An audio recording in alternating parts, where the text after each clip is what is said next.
Time news के special segment शख्सियत में आप सभी का पुनः स्वागत है। आज हमारे साथ उपस्थित हैं विजयनगर थाना प्रभारी श्री चंद्रकांत पटेल जी। उनके जीवन के छुए अनछुए पहलुओं के बारे में आज संक्षिप्त परिचय उनका जानेंगे।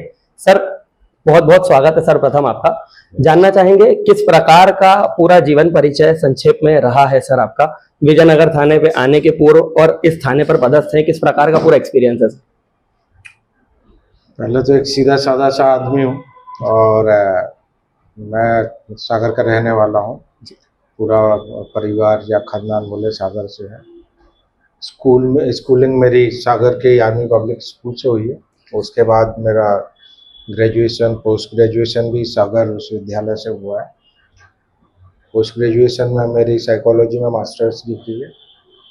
उसके बाद फिर ये एपी पुलिस में 2007 में रिक्रूट होके जी, मतलब इस मध्य प्रदेश पुलिस सेवा में मैं आया और तब से ये जारी है। और पिछले ये लोकसभा चुनाव में मैं इंदौर में आके फिर अभी 4-5 महीने पहले यहाँ विजयनगर थाने में पोस्टेड हुआ एज अ टीए। जी। राष्ट्रीय सेवा के सर कई और सारे फैक्टर है जिससे अपन राष्ट्रीय सेवा कर सकते हैं। पुलिस विभाग ही चुनना, कुछ विशेषता पुलिस विभाग को ही चुनना, या कोई ऐसे रोल मॉडल रहे हैं जिनको देख के आपने पुलिस विभाग चुना है? बहुत जेन्युइन और फ्रेंकली बताऊं तो मतलब ऐसे कुछ नहीं। जो अभी हमारे एजुकेशन सिस्टम है या जो वर्तमान परिदृश्य रहता है, ये सब कहना तो अतिशयोक्ति हो जाएगी कि मतलब ऐसा प्लान किया था। प्लान तो बहुत कुछ किया था, बट अल्टीमेटली मतलब ये था कि हाँ, मतलब हमारा जो ग्रुप है तो मोस्टली वो बेल्ट सर्विसेज में है और हम इन सब की ही प्रिपरेशन करते थे। कुछ आर्मी में है, कुछ एयरफोर्स में है, कुछ सेंट्रल पुलिस में है, और हम कुछ जैसे लगभग हम लोग का 18 से 20 लोग हम क्लासमेट्स थे जो एक साथ रहते थे सागर में जी। और तैयारियां करते थे। तो उनमें से 8 फिर 2007 में हमने एमपी पुलिस एग्ज़ाम दिया और इसमें सिलेक्ट हुए और फिर नौकरी स्टार्ट हो गई तो करना शुरू कर दिया। किस प्रकार की कठिनाइयों का सामना करना पड़ा सर आपको? बहुत कठिन रहता है सारे टेस्ट को पास करना और जिस पोस्ट पर आप हैं उसका निर्वहन करना, किस प्रकार की समस्याओं का सामना करना पड़ा? देखिए, रिटर्न तो कठिनाई, क्योंकि उस समय मैं खुद ही पढ़ाता था लोगों को, तो ऐसे तो कठिनाई ज़्यादा नहीं है रिटर्न में। हाँ, लेकिन फिजिकली थोड़ा सा था, क्योंकि बचपन से ही मेरा वेट थोड़ा सा ज़्यादा ही रहा है। तो जब फिजिकल एग्ज़ाम था उसके लिए काफ़ी मेहनत की गई। लगभग 1 साल करीब ग्राउंड में 5-5, 6-6 घंटे हम वर्कआउट करते थे। जी। और रिसोर्सेज कम होते थे, बट करते थे, हम लोग मिलके करते थे और किया, अच्छा किया। तो बाकी बहुत ज़्यादा ऐसे कठिनाइयाँ तो नहीं, स्मूथली चलता रहा। जी। वर्तमान पुलिस प्रणाली कमिश्नरेट के तहत चल रही है सर। इसके पूर्व में कलेक्टर के अधीन रहता था पूरा मामला। किस प्रकार का अनुभव दोनों पुलिसिंग में रहा है आपको? बिल्कुल, पहले जो था और अभी कमिश्नरेट, नो डाउट कमिश्नरेट में बहुत पॉजिटिव रिजल्ट आ रहे हैं सामने। लगभग आप मतलब तीसरा वर्ष चल रहा है ये कमिश्नरेट का। जी। और इससे पहले जब मैं भोपाल में पदस्थ था तो मेरे मतलब कुलाय में पदस्थ था और कमिश्नरेट स्टार्ट हुआ था। जी। और हर एक वर्ष का जो मैं देख रहा हूँ, ये 3rd ईयर चल रहा है, तो डेफिनेटली जो क्राइम का ग्राफ है और क्राइम कंट्रोल, क्रिमिनल्स कंट्रोल में बहुत ही पॉजिटिव इफेक्ट है। क्राइम कम हुए हैं, क्रिमिनल्स कंट्रोल हुए हैं, और मतलब ऑब्वियस है जिसके लिए ये सारी व्यवस्थाएं होती हैं जनता के लिए, वो खुश है इस चीज़ से। हम लोग देख रहे हैं साइबर अटैक काफ़ी ज़्यादा बढ़ गए हैं, जो अटैकर्स हैं वो काफ़ी फॉरवर्ड हो गए हैं। किस प्रकार पूरा मैनेज करते हैं आप? जिस क्षेत्र में आप हैं काफ़ी सारे पब क्लब वगैरह भी हैं, बहुत सारी चुनौतियों का सामना करना पड़ता है। किस प्रकार पूरा मैनेज करते हैं सर? देखिए, साइबर फ्रॉड्स के या साइबर क्राइम के बारे में अपन बात करें तो साइबर क्राइम का जो अभी हम वर्तमान में यदि स्थिति देखें तो जिस तरीके के साइबर क्राइम हो रहे हैं और जितने हो रहे हैं जी।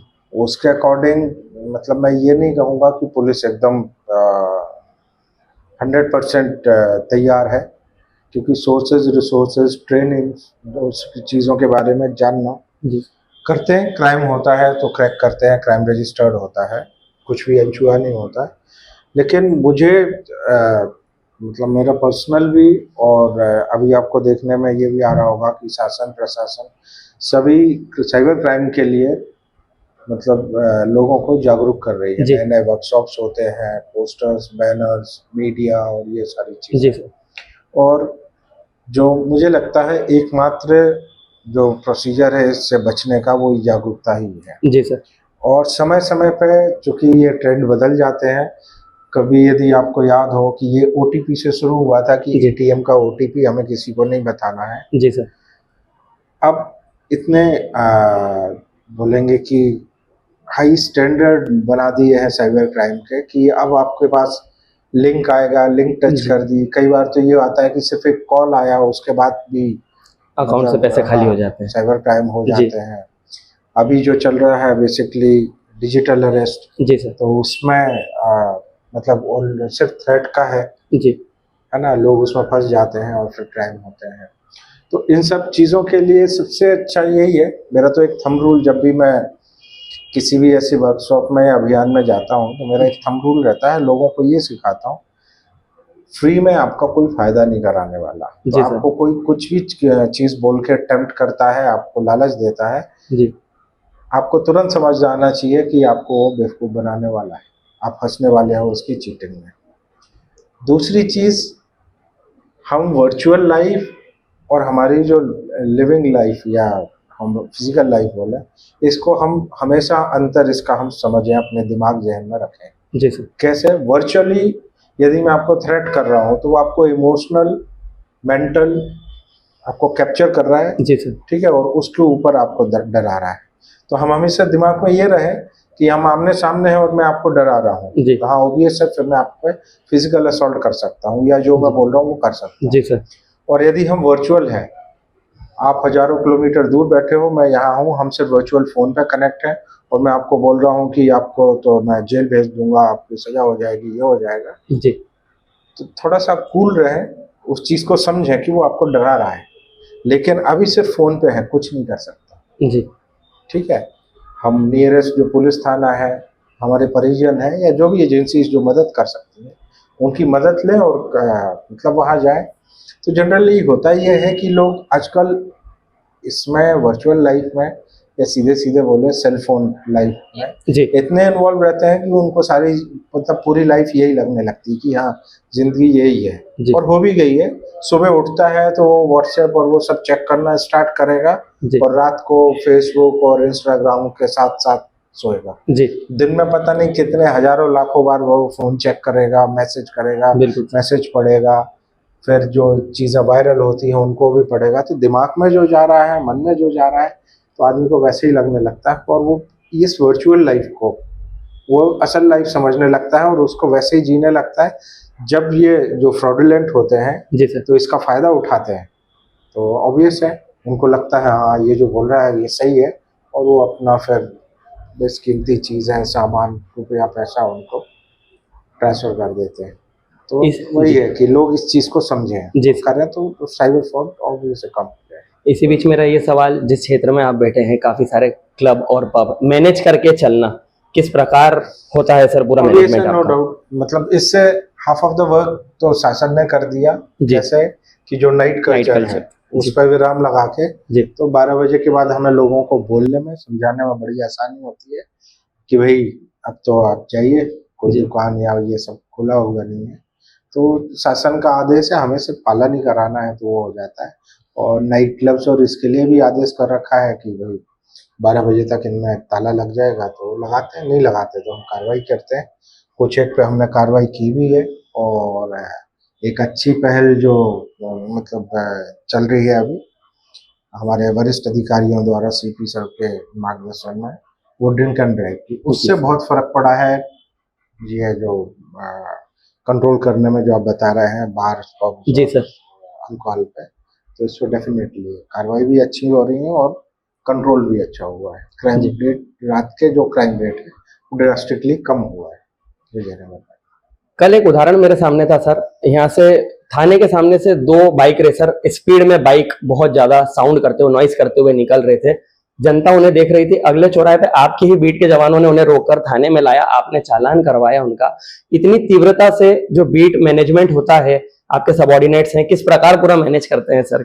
आपने अभी सुना होगा जो हमारे पुलिस कमिश्नर सर है जी उनने बीट सिस्टम पे और बीट प्रणाली पे काफी जोर दिया है। जी और आपने बाहर और कई जगह पोस्टर देखे भी होंगे, बीट, माइक्रो बीट, बीट अधिकारी और ये सारी चीजें। तो ये उसी का रिजल्ट है जी सर। कि मतलब सबको अपना पर्टिकुलर काम पता है, किस जगह पे, किस स्थान पे, किस समय क्या करना है, तो वो जी। सारा काम पता है, वो करते हैं। जी तो सेम वही है, हमने यहाँ सुना, हमें पता है इस एरिया में ये बीट होगी, जी वायरलेस पे उनको बताया ऐसे बाइक आ रही है, उन्हें कैप्चर किया और अपनी अपनी कार्रवाई की। मैन विथ गोल्डन हार्ट कह सकते हैं सर। जनता के बीच में कितनी फ्लेक्सिबिलिटी है पटेल साहब की। जितना मैं देखता हूं, जितना सुनता हूं आपके बारे में, काफी पॉजिटिव रिपोर्ट्स रहती है। जनता काफी खुश है अपने न्याय को लेके। कैसे मैनेजमेंट जनता और आपके बीच में, क्या फ्लेक्सिबिलिटी है? देखिए, अब ये सब तो आप लोगों का बड़प्पन है कि जनता ऐसा कह रही है वैसा। जी मेरा बस मकसद ये रहता है कि मैं जिस भी थाने में या जहां भी मुझे पुलिसिंग करनी है, वहां के लोगों की क्या जरूरत है। बेसिकली थाने पे जो पीड़ित लोग आते हैं जी सर। वो होते हैं जो मतलब खुद मतलब बहुत सिंपल शब्दों में बोले तो खुद अपना बदला या अधिकार नहीं ले पाते, जी सर। जिसमें वो सक्षम नहीं होते वही आते हैं। जी दो लोग के बीच में यदि झगड़ा हुआ, एक पिट के आया मतलब वो उसको जवाब नहीं दे पाया इसलिए आया, बिल्कुल सर। ठीक है। अब यदि वो ऑब्वियस और उनके लिए पुलिस बनी है, जी इनमें जैसे महिला हो गई, बुजुर्ग हो गए, बच्चे हो गए, जी या ऐसे तबके के लोग जिनको लोग दबाना चाहते हैं, तो बस हमारी पुलिसिंग उनके लिए ही होती है और हम करते रहते हैं। अब लोगों को लगता है कि वही फ्लेक्सिबल है या गोल्डन हार्ट है, तो अच्छी बात है। हाई प्रायोरिटी क्षेत्र है सर, सीएम साहब का लगातार दौरा रहता है। किस प्रकार मैनेजमेंट, ट्रैफिक मैनेजमेंट करते हैं? ट्रैफिक मैनेजमेंट इंदौर की बहुत बड़ी समस्या है, जिससे हम निजात दिन पे दिन पा रहे हैं। आप सबके सहयोग से, जनता के सहयोग से कैसा पूरा मैनेजमेंट चला पाते हैं सर? पूरा जो प्रोटोकॉल है मेंटेन कर पाते हैं? देखिए, जैसे इसमें अच्छा खासा ट्रैफिक अमला है इंदौर के जी। अंदर, और जब भी ऐसे कोई वीआईपी ड्यूटी और ये होती है तो सभी मिलके करते हैं। पहले से ड्यूटी रिहर्सल्स भी हो जाती हैं, और अभी धीरे धीरे चीज़ें को और मैनेज करके, जैसे आपने देखा होगा जगह जगह डाइवर्जेंस और ट्रैफिक पुलिस, और अभी जैसे सर ने एक नया आदेश भी निकाला है कि थाने की पुलिस भी शाम को 7 बजे से लेकर रात तक ट्रैफिक के साथ मिलकर ट्रैफिक मैनेज करेगी। तो चीज़ें हो रही हैं धीरे धीरे अभी, क्योंकि हर जगह कुछ ना कुछ कंस्ट्रक्शन मेट्रो का चल रहा है, जी। रोड्स का, ब्रिजेस का चल रहा है, तो जी। डेफिनेटली काम चल रहा है तो थोड़ी तो मतलब डिफ़िकल्टीज होती है ट्रैफिक के लिए। लोगों को पता नहीं होता आज ये रोड बंद है या वो रोड बंद है, तो हम वहाँ पहले से अपने पुलिस फोर्स को डिप्लॉय करके लोगों को सहूलियत देते हैं कि आज ये रास्ता बंद है, आप यहाँ से जाइए, या बैरिकेडिंग करके, कई बार मीडिया में देखे करते हैं तो हो जाता है। वर्तमान कमिश्नर प्रणाली को कितना रेटिंग देंगे आउट ऑफ 10? 10 out of 10। पहले से तो बहुत जेन्युइनली अभी इससे बेहतर और होगा डेफिनेटली, बट अभी पहले से बेहतर है तो हम 10 ऑन 10 बोलेंगे उसको, क्योंकि कम तो नहीं हो रहा, बढ़ ही रहा है, धीरे धीरे और ऐसे बढ़ता जाएगा। वर्तमान इंदौर क्षेत्र, पूर्व भोपाल क्षेत्र, कहाँ पर ज्यादा प्रॉपर ड्यूटी करना उचित समझते थे सर? अभी आप यहाँ पर हैं, पूर्व में भोपाल में रहे हैं, बेटर कहाँ पर? यार देखो, हमारा तो वही सीधा सा है कि किसी ने हमें जबरदस्ती तो भेजा नहीं है कि जी। तुम ड्यूटी करो। जी सर। हमने एग्जाम दिया, हमने इंटरव्यू दिया, हमने फिजिकल किया, जी। और फिर उसके बाद जब हम जॉब करने आते हैं तो क्या बेहतर है क्या नहीं है वो नहीं, वो तो शासन जहाँ हमें ट्रांसफ़र कर दे, जिस थाने में है तो वहाँ की ज़रूरत है, वहाँ के लॉ एंड ऑर्डर को देखते हुए, सोसाइटी को देखते हुए काम करना है। अच्छे बुरे वाली बात ही नहीं है, मतलब वो तो हमें एक तो क्या बोलते हैं, कानून व्यवस्था बना के रखनी है जी। तो बस वो तो जैसे होगा वैसे बनेगी, अच्छी बुरी बात वाली तो बात नहीं है। डिजिटल, जी, इसी प्रकार डिजिटल अरेस्ट अभी आपने मुझे बताया, काफी शासन प्रशासन अपने स्तर पे तैयारियां कर रहे हैं, आपकी टीम के द्वारा कुछ विशेष ऐसा आयोजन किया जाता है, नुक्कड़ नाटक या कुछ ऐसा? बिल्कुल, हमने समय समय पर कई स्कूल, कॉलेजेस, कोचिंग इंस्टीट्यूट, फिर इनफैक्ट जैसे शाम को यदि वहाँ अपना मेघदूत गार्डन है, वहाँ चौराहों पे, मोहल्लों में जाके, मतलब लगभग हम रोज ही करते हैं। जो भीड़ भ्रमण होता है तो उसमें नशा संबंधी, साइबर संबंधी, या फिर जो उन दिनों के क्राइम होते हैं उनके संबंधित हम जागरूकता हों। नशे की रोकथाम बहुत बड़ा एक फैक्टर बोल सकते हैं जिसकी हमें आवश्यकता है इंदौर में। किस प्रकार पूर्ण रूप से लगाम लगाई जा सकती है सर नशे के ऊपर? देखिए, जैसे जब से मैंने ज्वाइन किया है तो यहाँ ये मान के चलिए हमने लगभग 4 से 6 बार बड़ी कार्रवाइयाँ की हैं नशे के खिलाफ। और मेन जैसे मैंने साइबर क्राइम का बताया, ऐसे ही नशा के अगेंस्ट जागरूक करके ही लोगों को, मतलब लोग यूज़ करना बंद कर देंगे, नशा मिलना बंद हो जाएगा। जब किसी के यूज़ का ही नहीं होगा जी। तो कोई नहीं लाएगा। हालांकि हमने काफ़ी सारे ऐसे अपना मुखबिर तंत्र जी फैलाया हुआ है, कई लोगों को मोबाइल पे मॉनिटर करते हैं जी। उनके इंटरसेप्शन या सीडीआर के थ्रू कर, उसमें भी कंट्रोल है, कमी तो काफ़ी आई है। पटेल साहब, जिस भी थाने पर रहते हैं वहाँ का अपराध का रेशो ऑटोमेटिक गिरता है, तो क्या सख्त लहजा इसका गवाही है या फिर ऐसा कोई विशेष काम जिससे ऑटोमेटिक ग्राफ कम होता है अपराध का? देखिए, सख्त लहजा तो नहीं कहेंगे, मेरा तो देखिए जो ट्रेनिंग होती है, जी जो कानून बने हुए हैं, जो प्रोसीजर है, जी सर। एक सिंपल सा रूल है, आप उसको वैसे फॉलो करो, जी। क्राइम अपने आप कंट्रोल हो जाएगा। लोगों को अपने आप, जो आप कहेंगे कि न्याय या जो उनकी अपेक्षाएं थी वो अपने आप पूरी हो जाएंगी। हमें उसमें कुछ एक्स्ट्रा नहीं करना है, जो मतलब रूल्स हैं उनको ही फॉलो कराना है तो हो जाता है। एक आखिरी अपील सर आपसे, हमारे दर्शकों को किस प्रकार नशे से दूर रहने के लिए, साइबर अरेस्ट, डिजिटल अरेस्ट से दूर रहने के लिए क्या संदेश देना चाहेंगे? और बहुत बहुत धन्यवाद रहेगा आपका कीमती समय प्रदान करने के लिए। एक छोटा संदेश हमारे दर्शकों के लिए सर। दर्शकों के लिए पुलिस थाना इंदौर पुलिस परिवार की तरफ से मेरी यही अपील है, एक तो साइबर अपराध से बचने के लिए जितना जागरूक हो सके और जितनी बातें आप लोगों को पता है, अपने परिवारजन को, मित्रजन को, जहाँ भी ज़रूरत लगे वहाँ उनको बताएं।